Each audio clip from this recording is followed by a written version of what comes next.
तो दीपावली को लेकर रायपुर जिला प्रशासन ने पटाखा दुकानों के लिए नई गाइडलाइन जारी कर दी है। शहर में पटाखा दुकानें 3 मीटर की दूरी पर ही खोली जा सकेंगी। साथ ही दुकानों में अग्निशमन यंत्र रखना जरूरी होगा। नियमों का पालन नहीं करने पर प्रशासन ने कार्रवाई की चेतावनी दी है। देखिए रिपोर्ट।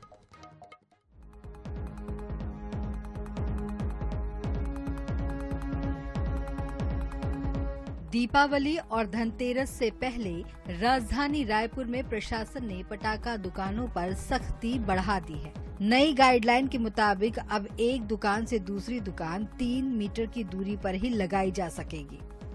पटाखा बाजार में सुरक्षा के सभी इंतजाम करने होंगे और हर दुकान में अग्निशमन यंत्र रखना अनिवार्य रहेगा।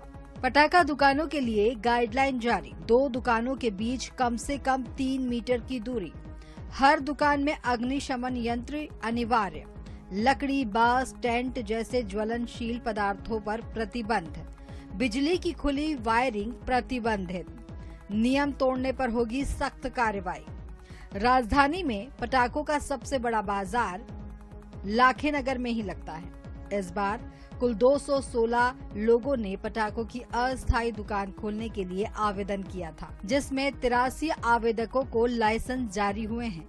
वहीं 86 आवेदन रिजेक्ट कर दिए गए हैं। इसके अलावा 44 आवेदन लंबित है।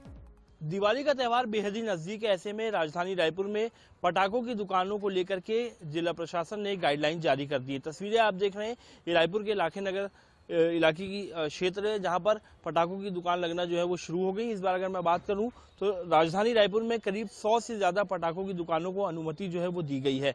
खास तौर पर इस बार गाइडलाइन में कहा गया है कि कम से कम 2-2 इंच जो है वो दूरी जो है वो रहनी चाहिए एक दुकान से दूसरी दुकान तक पटाखों की। और साथ ही फायर एक्सटिंग्विशर सिस्टम पर रखने के लिए यहाँ पर फोकस किया गया। आप देख रहे हैं दुकानें लगना शुरू हो रही हैं। इस बार पूरी तरीके से कहा गया कि किसी भी प्रकार की टेंट की दुकानें नहीं होनी चाहिए, टीन शेड की दुकानें होनी चाहिए, ताकि किसी प्रकार की अनहोनी हो तो उसका ध्यान रखा जाए। और दुकानों को फायर एक्सटिंग्विशर रखने को कहा गया है। साथ ही अग्निशमन यंत्र भी उन्हें रखने की सलाह जो है जिला प्रशासन की गाइडलाइन के मुताबिक दी गई है। फिलहाल दुकानें लगना शुरू हो गई हैं। आवेदनों की बात करूं तो 200 से ज्यादा आवेदन जो है वो जिला प्रशासन को लाइसेंस के लिए जो है अस्थायी रूप से पटाखों की दुकान संचालकों ने दिए थे, जिसमें से करीब 100 के करीब अब तक जो लाइसेंस है वो जिला प्रशासन ने उन्हें अनुमति दी है। दुकानें लगना शुरू हो गई हैं और कहीं ना कहीं इस बार जो पटाखों की दुकानों के लिए आवेदन है वो इस बार ऑनलाइन प्रक्रिया के माध्यम से लिए गए हैं। कैमरा पर्सन भूपेश आंगले के साथ मोहम्मद सैन, NS 24/7 राइट।